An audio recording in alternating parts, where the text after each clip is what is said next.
Y ahora les ofrecemos este vídeo gracias a... Es difícil encontrar un broker que cumpla con todas sus expectativas. O quizá no tanto. Active Trades, broker online desde 2001. Influencia. Antonio Alonso Marcos, profesor adjunto de Historia del Pensamiento de la Universidad CEU San Pablo. Antonio, buenos días. Muy buenos días. ¿Cómo calificar a la reunión de Moldavia y qué es ese nuevo instrumento, herramienta, parlamento, comisión? ¿Qué es eso que está montando Europa? Bueno, pues la pregunta es muy pertinente porque estamos asistiendo en los últimos, por lo menos 10 años, al surgimiento de instituciones paralelas a lo que ya conocíamos y que son instituciones o reuniones o foros en los que realmente se deciden los temas, que son luego lo que se decidirá en las instituciones que ya conocíamos. Por ejemplo, está la Conferencia de Seguridad de Múnich, la Conferencia GlobalSec, el Foro de Valdai. En fin, hay una serie de foros y de reuniones en las que se toman realmente las decisiones y luego en las instituciones que ya conocemos habitualmente, o hasta ahora, las que son más famosas, pues ahí ya, digamos, se ponen sobre el papel, negro sobre blanco. Pero esto yo creo que más bien vendría a sustituir a la OSCE, sería una especie de OSCE, Organización para la Seguridad y Cooperación en Europa, pero sin Rusia y Bielorrusia, lógicamente, sin los países de Asia Central y sin Canadá y Estados Unidos, ¿vale? Entonces sería una especie de plataforma impulsada por Francia el año pasado. Esta es la segunda cumbre, tampoco es una cosa, digamos, que tiene mucho rodaje, pero que va tomando su importancia, tiene un poder de convocatoria impresionante, de tal manera que casi 50 jefes de Estado y de Gobierno se han dado cita en una ciudad de Moldavia, a escasos 20 kilómetros de Ucrania, precisamente para hablar de temas de seguridad, sobre todo temas de seguridad, y luego también pues de cooperación en materia de infraestructuras, de energía, etcétera, que por otro lado también afecta a los temas de seguridad, pero principalmente para hablar de temas de seguridad. Ya digo, es una OSCE, una especie de OSCE, Organización para la Seguridad y Cooperación en Europa. La CSCE nació en el año 75, ya ha pasado mucho tiempo, se transformó en OSCE en el año 94, si no recuerdo mal, y ahora pues la quieren sustituir por otro tipo de plataforma, no lo llaman organización, lo llaman Comunidad Política Europea. En principio Macron lo impulsó esto pensando en una refundación de la Unión Europea, pero claro, si en esa refundación de la Unión Europea no solo incluyes a los países de la Unión Europea, sino a todos los países de Europa, incluido a Mónaco, San Marino, Andorra, etcétera, pues obviamente a quien se quiere sustituir no es a la Unión Europea, sino a la OSCE, ¿no? Y aquí el problema, digamos, viene de que la OSCE es un sitio donde está Rusia permanentemente, está Estados Unidos, y cuando se concibió esto y se le dio un fuerte impulso en el año 75 en el Acta de Helsinki, por ejemplo, era un momento de entendimiento entre Estados Unidos y la entonces Unión Soviética, que eso hay que ponerlo pues en valor, ¿no? Hay que darle el valor que tiene. Pero ahora precisamente estamos en la dinámica contraria, que es cerrar puentes, cerrar puertas, cerrar todo canal de comunicación y de entendimiento posible entre Rusia y Estados Unidos, lo cual es una locura. Primero, porque en un mundo dominado por la economía y por la globalización no tiene ningún sentido. Y segundo, pues por una razón muy sencilla, pues porque si se rompen los canales diplomáticos de diálogo, ¿cuál es el único otro instrumento que nos queda para dialogar entre Estados? Pues o la guerra económica o la guerra sobre el terreno, como estamos viendo en Ucrania. Cuando se cierran los canales, digamos, pacíficos, para la resolución pacífica de controversias, lo único que queda es liarse a palos. Entonces es una mala noticia que en este foro no se incluya a Rusia, lógicamente, pero es que el foro está hecho, precisamente esta reunión, la de ayer de Moldavia, está hecha para escenificar la unidad del continente europeo contra el agresor ruso. Entonces repiten todos los mantras de un orden global basado en normas. Por favor, grábense esa frase o esa expresión porque la repiten constantemente. Y yo cuando una expresión la repiten constantemente, pues no sé, me resulta curioso, ¿no? Habrá que averiguar cuál es el origen de esa expresión, ¿no?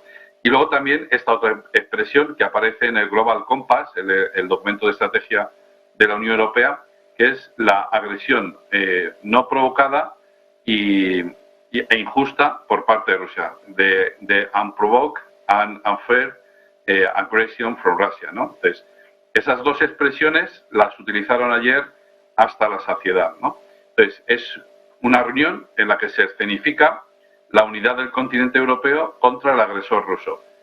O querían hacerlo, porque lógicamente, si está Hungría en esa reunión, pues no mantiene una posición alineada 100% con lo que dice Bruselas.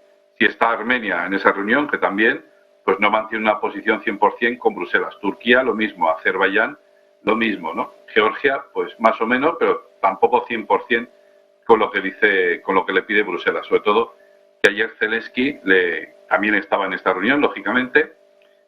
Una vez más sale fuera de Ucrania para pedir, digamos, todo lo que necesita para continuar la guerra, o como digo yo, para continuar la picadora de carne, porque eso es lo que está haciendo Zelensky, básicamente. A lo mejor alguno pensará, es que no le queda otra opción más que tirar hacia adelante hasta el último ucraniano. Bueno, pues a lo mejor eso es una opinión. Yo considero que todas las guerras son un desastre, una más que otra, lógicamente, porque algunas tienes incluso, pues digamos, unos objetivos justos o de defensa o lo que quieras, pero la cuestión es que cuando te ofrecen o te dan la posibilidad o te dan la alternativa, entre acabar con toda tu población y, bueno, rendirte, buscar un arreglo más o menos, aunque pierdas algo de momento, etcétera, pues, digamos, las ganancias absolutas tienen que dejar paso a las ganancias relativas. Esto es el ABC de toda negociación, no solo en el mundo diplomático, en el mundo de la guerra, sino en el mundo empresarial o con tu señora esposa. Es decir, las ganancias absolutas tienen que dejar paso en algún momento a las ganancias relativas, si no se quiere perpetuar este conflicto hasta el final, ¿no? Hasta la muerte final, ¿no? Entonces, volviendo a la cumbre europea, ya digo, es uno de esos instrumentos que parece que están sustituyendo a los viejos instrumentos. La ONU, a día de hoy, en el conflicto de Ucrania, no pinta absolutamente nada. No es que lo diga yo, es que la propia ONU no produce ninguna resolución con respecto al principal problema de seguridad que hay en el mundo ahora. La OSCE tampoco, sí. Antonio, una cuestión. Stoltenberg ha dicho hace unos minutos que pide a los países, no parece una estrategia demasiado inteligente, que pide a los países de la OTAN que aumenten la producción de municiones porque las existencias ya se han agotado para los suministros a Ucrania. Digo, no parece muy inteligente, si va a haber una contraofensiva, telegrafiar a Rusia que ya no le quedan municiones, no parece ser muy inteligente en un entorno en el que Rusia además lleva 6 días lanzando misiles precisamente para acabar con la munición defensiva, ¿no? Bueno, pero eso no es nada nuevo, es decir, eso ya se sabía, es decir, hace ya 6, 7 meses, en septiembre, una cosa así, ya se venía advirtiendo. Cuidado con prolongar por mucho tiempo, por mucho más tiempo, este conflicto en Ucrania, lo decían los británicos, porque al día Ucrania gasta no sé qué cantidad era, Rusia gasta el triple y claro, al ritmo que gasta Ucrania la munición en este conflicto, decía Reino Unido, nosotros tenemos stock para un mes. Si la gastásemos nuestro stock al ritmo que lo gasta Rusia, aguantaríamos una semana. Es decir, que ya desde septiembre por lo menos se viene avisando de que el stock que tienen de munición los países de y digo Gran Bretaña, pues porque es uno de los, digamos, de las mayores potencias militares del continente, ¿no? y de la OTAN, ya se venía advirtiendo de que el stock de municiones pues se estaba acabando, ¿no? Es decir, que sí, se pueden suministrar tanques a Ucrania. Han suministrado, no sé si 200, 300 tanques. Bueno, es que Rusia tiene 5.000 tanques, pero además es que los tanques que ha suministrado la OTAN, los países de la OTAN a Ucrania, pues tiene sus limitaciones, no solo que no los puedan manejar bien o que no los sepan manejar bien, sino que pues tienen sus defectos, esos mismos aparatos, ¿no? Entonces, por eso Zelensky escala, ¿no? Y pide ya aviones de combate. Aviones de combate que lógicamente no sirven solo para defender el espacio aéreo de Ucrania, sino para hacer incursiones en Rusia. Y ahí de nuevo tenemos el peligro de la escalada, ya no solo vertical, que esto es por supuesto utilizar armamento distinto y mejor o más mortífero, como es el ejemplo del caso de los F-16, sino una escalada horizontal, que se expanda, que sobrepase los límites del territorio ucraniano. Ha habido pequeñas incursiones, yo creo que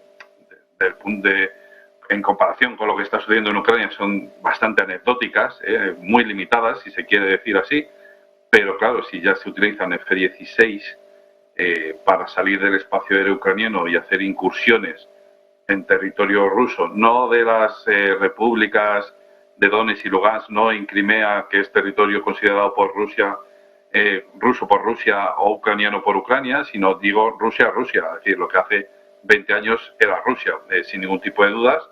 Pues si se utilizan esos F-16 para hacer incursiones en territorio ruso, qué duda cabe de que Rusia en ese momento ya hasta aquí ha llegado nuestra paciencia, lo sentimos mucho, esto no es contra Ucrania, esto es contra la OTAN, ¿no? Porque sin la OTAN